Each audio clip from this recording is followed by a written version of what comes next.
So hello friend, welcome back to my YouTube channel Aspirant Institute. So friend, today I will discuss about top 10 GK question including maths.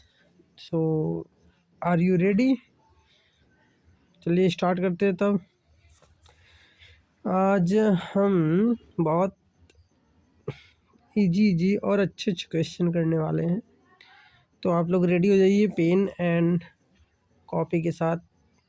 कल video नहीं बन सका क्योंकि मैं थोड़ा सा बिजी था, इसके लिए सॉरी। आज से आपकी रेगुलर्स क्लासेस चलेंगे, ओके। तो चलिए स्टार्ट करते हैं। तो पहला क्वेश्चन आपके स्क्रीन पर है। तुम लोग अपना नाम नहीं लिखते हो, बहुत कम लोग नाम लिखते हैं भाई, कमेंट में लिख दिया करो अपना नाम। तो चलिए स्टार्ट करते हैं। पहला क्वेश्चन है, वनस्पति तेलों को घी में परिवर्तित किया जाता है। अब देखो, जो वनस्पति तेल होते हैं, वनस्पति तेल पहले पता ही नहीं तुम लोग को, पता होगा ना। वनस्पति तेल जो होता है तेल, एक होता है वनस्पति और एक होता है जो अपन लोग बीज से निकालते हैं, बीज वगैरह से, जैसे सरसों का तेल, सूखा तेल ना, और या रिफाइंड, ये सब क्या है?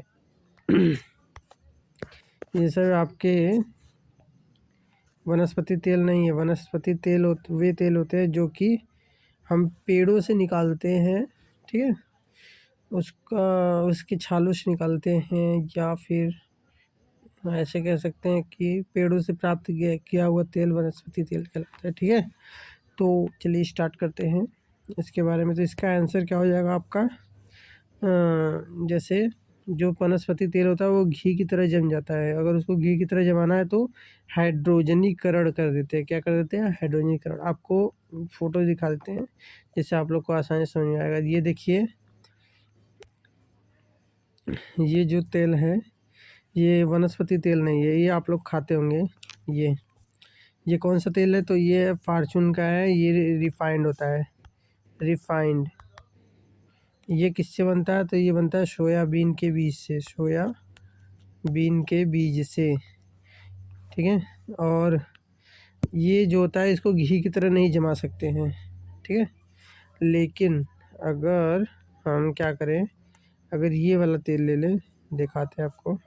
ये तो ये होता है ना, एकदम दिखता तो सेम टू सेम है, लेकिन जैसे ही ठंडी में देखोगे तो ये घी की तरह जम जाता है।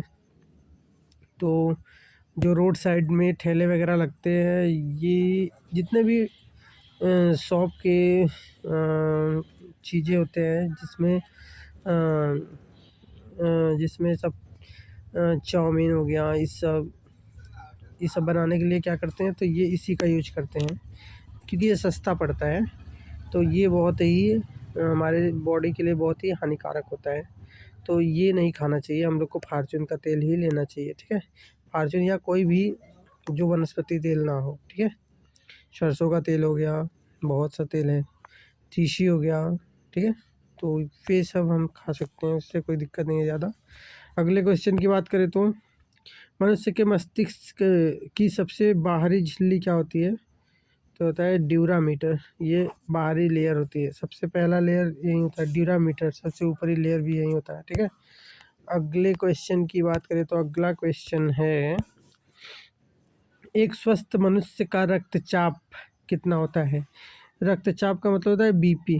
कहते हो ना कि मेरा बीपी हाई हो गया, मेरा बीपी कम हो गया। जब हाई हो जाता है तो गुस्सा आता है, एकदम गुस्से में लाल हो जाते हो, और कम हो जाता है तो बेचारे एकदम खटिया पे पड़ जाते हो। तो इसी की वजह से होता है। तो हम लोग का बीपी जो होता है ना, वो किसके बीच में होना चाहिए? तो ये होता है 120 से 80 के बीच में, ठीक है। इसके बीच में रहेगा तो हम लोग नॉर्मल रह सकते हैं। मतलब हाई कितना होना चाहिए? 120, और कम कितना होना चाहिए, 80। अगर 80 से कम हो जाएगा तो हम लोग एकदम सुस्त हो जाएंगे, और अगर 120 से ज़्यादा हो जाएगा तो हम लोग बहुत ज़्यादा गुस्से में या टेंशन में हो जाते हैं, ठीक है। तो एक मशीन होता है जो ब्लड प्रेशर को नापता है, तो हम लोग ब्लड प्रेशर जब नापाते हैं तो उसका रीडिंग जो होता है 120 या 80 अगर आ रहा है तो नॉर्मल है, ठीक है। अगले क्वेश्चन की बात करें तो अगला क्वेश्चन है आपका, गौतम बुद्ध की माँ किस वंश से संबंधित थी। तो गौतम बुद्ध की माँ जो है वो कौशल वंश से थी। किससे? कौशल वंश से, ठीक है। अगले क्वेश्चन की बात करें तो अगला क्वेश्चन है आपका, अगला क्वेश्चन है ये, रंगोली जो हम लोग बनाते हैं ना, रंगोली बनाने आता है नहीं? देखो ऐसे ऐसे पहले बनाते थे सब लोग ना, ऐसे खींच लेते थे, ऐसे खींच लेते थे, और क्या करते थे, ऐसे करके ये साड़ी का किनारा पहले वो बहुत बनाते थे सब लोग, ऐसे करके रंगोली की तरह बनाते थे ना। तो है, या तो फिर ऐसे गोल सा बना लेते हो, फिर इसमें कुछ ऐसे करके डिजाइनिंग वगैरह बना सकते हो ऐसे, इसको क्या बोलते हैं, रंगोली, ठीक है। तो ये कहाँ का फेस्टिवल, सॉरी आर्ट है, कला। तो ये सबसे पहले महाराष्ट्र मुंबई में, मतलब वहाँ का प्रमुख लोक कला है जो हम लोग इसको फॉलो करते हैं, ठीक है। अगले क्वेश्चन की बात करें तो अगला क्वेश्चन है आपका, अगला क्वेश्चन है, अगर आप लोग को समझ में ना आए तो फिर कमेंट में कर दीजिए कौन सा क्वेश्चन नहीं समझ में आया, मैं आपको आके बता दूंगा, ठीक है, कोचिंग पे। तो अगले क्वेश्चन की बात करें तो, और हाँ चैनल को सब्सक्राइब भी कर लेना भाई थोड़ा, ये तो हो गया। हाँ, तो अगले क्वेश्चन की बात करते तो अगला क्वेश्चन है आपका कि अच्छन महाराज का क्षेत्र है, अच्छन महाराज जो है किससे संबंधित है। तो अच्छन महाराज जो है डांस करते हैं, डांस, क्या करते हैं, डांस। ये भी ऐसा वैसा डांस नहीं जो इस समय डांस होता है, ये लोक डांस, फोक डांस कहते हैं, ठीक है। जैसे हो गया कथक हो गया, कथकली हो गया, ठीक है, और भी डांस होते हैं। तो ये क्या करते हैं, नृत्य से संबंधित है, ठीक है। अगले क्वेश्चन की बात करें तो अगला क्वेश्चन है ये, निम्नलिखित में से कौन सा एक देव नृत्य है। मतलब देव नृत्य का मतलब समझते हैं जो भगवान डांस करते हैं, ये कुचिपुड़ी, ठीक है। अगले क्वेश्चन की बात करें तो अगले क्वेश्चन में हम जाते हैं, तो ये है, अंतर्राष्ट्रीय मजदूर दिवस कब मनाया जाता है। इसका आंसर आप लोग देंगे, क्या देंगे, आप लोग आंसर देंगे, खोज के आइएगा कल लिख के, ठीक है। अगले क्वेश्चन की बात करते हैं तो अगला क्वेश्चन है ये, 5600 का कितना 3500 के 28% का 1988 होगा, लगा सकते हो कितना परसेंट होगा भाई, ठीक है। तो कैसे करोगे बताओ, कोई बता सकता है। देखो कैसे करोगे, 5600 का ना, 56 और 00 है का, मान लो कि x% है, ठीक है, x% कितना है, 3500 के 28%। एक मिनट यार, बहुत छोटा छोटा लिखना पड़ेगा, नहीं तो नहीं हो पाएगा। 5600, अरे यार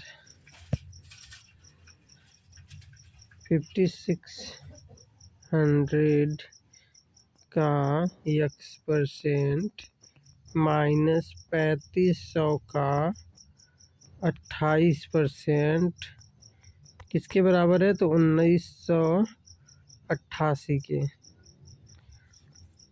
ठीक है। अब तो सॉल्व कर लोगे, देखो ये परसेंटेज है ना, इससे ये 2 जीरो कट जाएगा क्योंकि बटे में 100 आता है, तो क्या हो जाएगा। और ये 5600 है, ठीक है, ऐसे ही रहने दो। अब 35 का गुणा 28 में कर देना, 35 गुणे 28 ना बराबर 1988। और ये है माइनस का कितना है 5600, 5600 गुणे x%। इसी को सॉल्व करना आ जाएगा आंसर, ठीक है। इसकी बहुत छोटा हो जा रहा है यार, क्या बताऊँ। अगले क्वेश्चन की बात करें तो अगला क्वेश्चन है आपका, ये देखो, ये है, ये भी सेम क्वेश्चन है। इसको कुछ करना नहीं है, देखो ऐसे करना है। 5600 का 58% प्लस 3500 का 45% का है ना, यहाँ पे गुणा है, ठीक है। अब देखो परसेंटेज से ना 2 जीरो कट जाएगा, इधर इधर भी परसेंटेज से 2 जीरो कट जाएगा, तो बस इसका 56 का गुणा 58 कर दो, 56 गुणे 58 और बीच में प्लस है 35 गुणे 45 करोगे तो आंसर आ जाएगा। कितना आएगा, ये आएगा आंसर, इसका आंसर ये है। कर लेना गुणा, आंसर यहीं आएगा, ठीक है। नहीं आएगा तो बताएंगे, ठीक है। आज के लिए इतना ही, थैंक यू सो मच।